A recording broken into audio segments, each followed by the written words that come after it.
সবাইকে শুভেচ্ছা জানিয়ে আমি আমার ব্লগ শুরু করছি। Good morning everyone. সবাই ভালো থাকুন, সুস্থ থাকুন।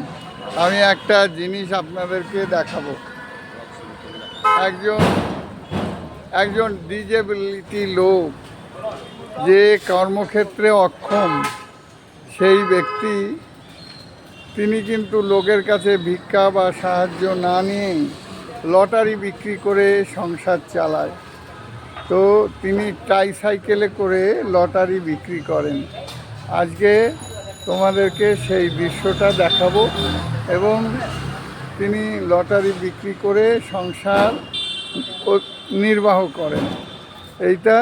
এবার দেখুন ওনাকে দেখুন। এই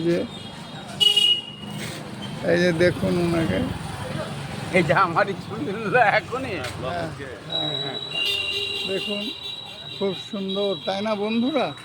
দেখো, যে মানুষ অক্ষম হয়েও ভিক্ষা বা সাহায্য না নিয়ে কিভাবে সংসার চালায়, দেখো তোমরা। থ্যাংক ইউ, ধন্যবাদ।